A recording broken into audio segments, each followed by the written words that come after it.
El detalle, la cuestión de pequeños detalles, de paradoja, en el cual ustedes tienen que reparar, es que el Estado nace con una forma monárquica, es producto de la monarquía, a su vez no habría habido Estado moderno si no hubiesen habido soberanos con mucho poder, pero esta forma del Estado absoluto, está como llamado a desaparecer, A partir de un par de siglos, el poder del rey va a ir menguando. A finales del siglo XVII en Inglaterra, a finales del siglo XVIII en Francia, etc. Y vamos a pasar a una etapa donde el Estado ya no es más absoluto, puede seguir siendo monárquico, pero es liberal o Estado incipientemente de derecho, y luego pasa a ser un Estado democrático y luego incluso un Estado benefactor, un Estado de beneficencia social. O sea que el monarca, su momento de esplendor es precisamente el del siglo XV, el del siglo XVI aproximadamente. Entonces, esta es la paradoja que quiero notar, que el Estado nace como producto de la monarquía, pero en realidad, tarde o temprano, va a ser separado el monarca y en su lugar van a ocupar el gobierno las leyes. Por eso vamos a hablar de Estado de Derecho, de República, etc. República, un término antiguo que se viene a reciclar en este periodo. Bueno, son diferentes, y los nombré en el video anterior, los mecanismos a través de los cuales se produce la concentración de poder. Por ejemplo, la anexación de un reino por otro, el casamiento, la conquista, etc. Desaparece la idea de un contrato de vasallaje con el rey. El rey deja de ser una persona al cual los nobles le deben apoyo porque sí lo han contratado y hay una relación más o menos igual, y pasa a ser un soberano, realmente alguien que está en la cúspide del poder y a quien se debe autoridad porque se ha formado precisamente una unidad ahora indisoluble de territorio, de cultura, de economía, de leyes, de política, etc. Yo he mencionado 5 en un trabajo mío, que son 5 características de este proceso. En realidad son las que menciona Heller en la teoría del Estado. El proceso de formación del Estado supone, al final del mismo, que el monarca ha consolidado el poder. Es decir, que ahora hay soberanía, en un sentido que anteriormente no existía. Es un soberano que está por sobre todos en un determinado territorio, cosa que antes podía no ocurrir. Antes, en el final de la Edad Media, podía haber algún feudal que tuviera más poder que el propio rey, que nominalmente ocupaba la corona, tenía la corona o era llamado rey. Hay soberanía. Se identifica con el poder político.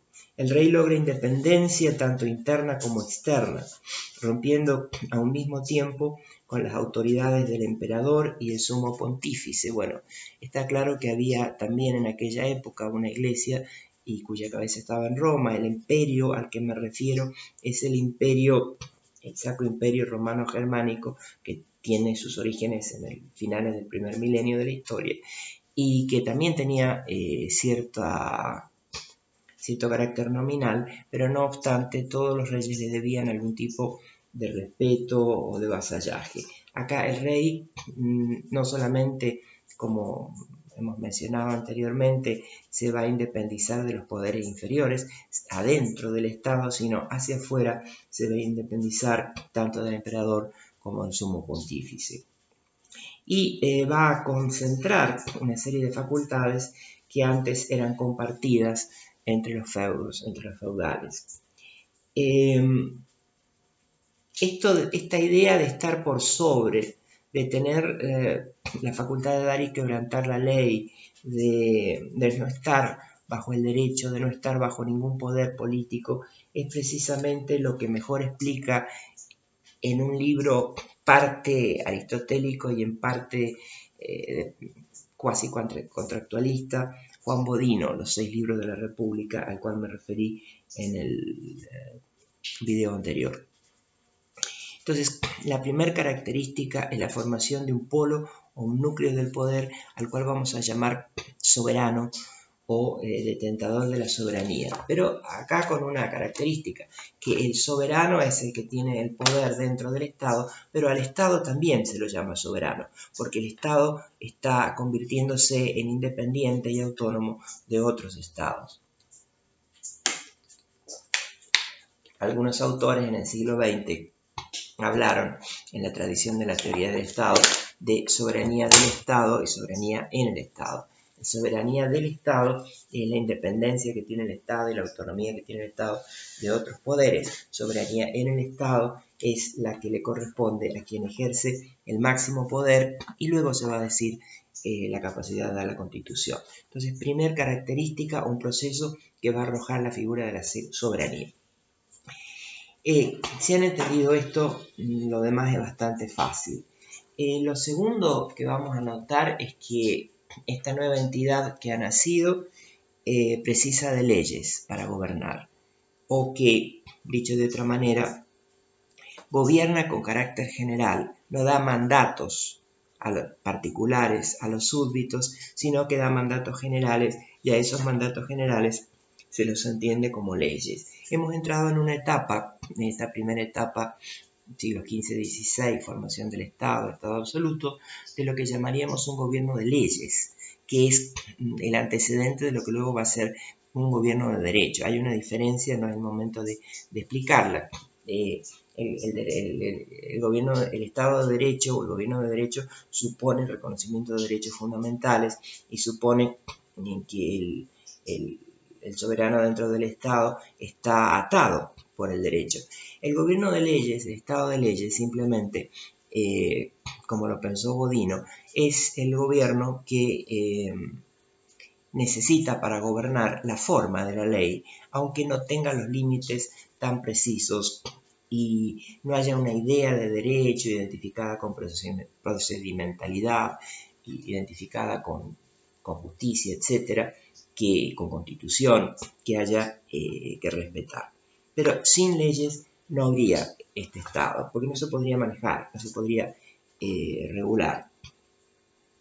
Esto es entonces la concentración de facultades legislantes, de dictar leyes y de facultades judiciales, la administración de justicia. O sea, acá lo político recurre a la esfera del derecho para dictar ley y para administrar justicia. Son facultades exclusivas y excluyentes y van a dar origen al concepto de soberanía, o van a más bien reforzar el concepto de soberanía del que había hablado antes. Bueno, ustedes saben, yo estoy a cargo también de comisiones de teoría del derecho y de lo que es el concepto de derecho. El derecho, una vez que nace, nadie lo para. Es como el rey Midas, creo que decía Kelsen, todo lo que toca se vuelve derecho.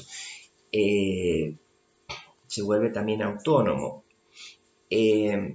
Pero es un arma muy eficaz en manos de quien tiene el poder.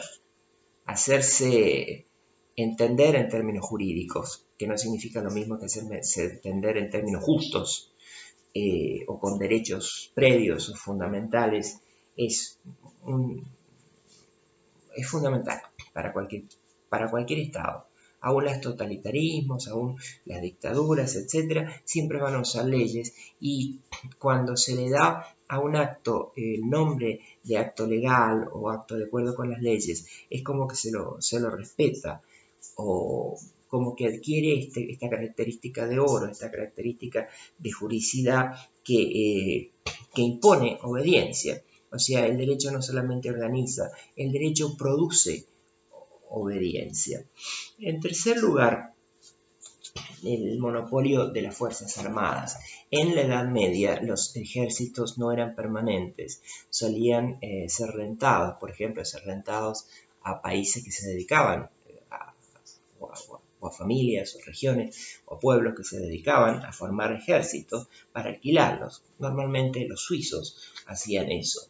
Bueno, ahora no, ahora hay un servicio de fuerzas armadas permanente que no son mercenarias, por lo tanto, no son pasajeras, y deben su fidelidad al rey. Todo esto, ¿cómo se paga? La administración de justicia, las Fuerzas Armadas. Con un sistema, esta sería la cuarta característica, un sistema, la tercera era las Fuerzas Armadas, la segunda era el derecho, bueno, etc.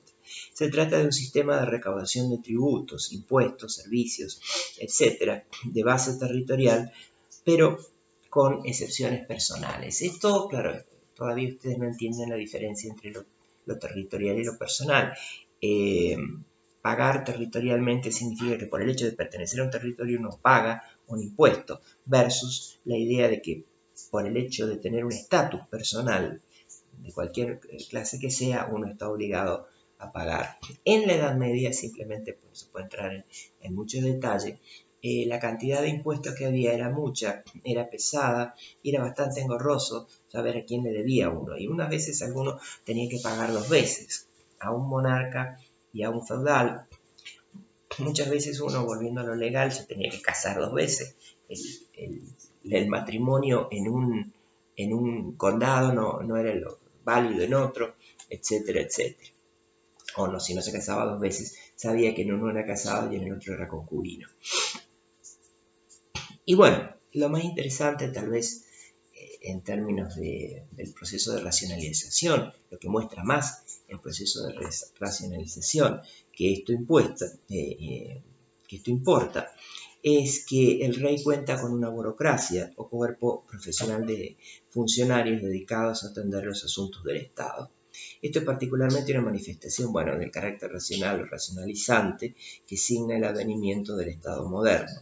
Se trata de un cuerpo de funcionarios ordenados jerárquicamente, que no tienen propiedad sobre los medios que administra, ni percibe comisión, sino un sueldo prefijado. Esto es muy interesante. La administración, la prestación de servicios, el cobro de impuestos, etc., a manos de funcionarios que reciben un sueldo, pero los medios que utiliza no es propietario y no percibe comisiones, no tiene un interés en cobrar más o en cobrar menos, porque va a cobrar igual siempre su sueldo. Pero sobre todo es de fundamental importancia que sus facultades están claramente delimitadas de antemano. El funcionario o burócrata obra de acuerdo con leyes precisas y totalmente impersonales, lo que torna imposible, nunca pasa eso, pero lo que torna imposible hacer excepciones. Todos estos elementos, por lo menos a partir del segundo, la ley, el aspecto tributario, el aparato tributario, el aparato burocrático, el aparato de defensa, etc. Son todos medios a través de los cuales los reyes ejercen el poder y son todos medios que delatan un alto grado de racionalidad, que es hacia dónde va, por lo menos en términos de Weber, hacia dónde va la modernidad. Y la racionalidad de los medios luego influye sobre el propio poder político, que se vuelve más y más racional. Bueno, terminamos acá esta partecita. Si hay una conclusión, viene más adelante. Gracias.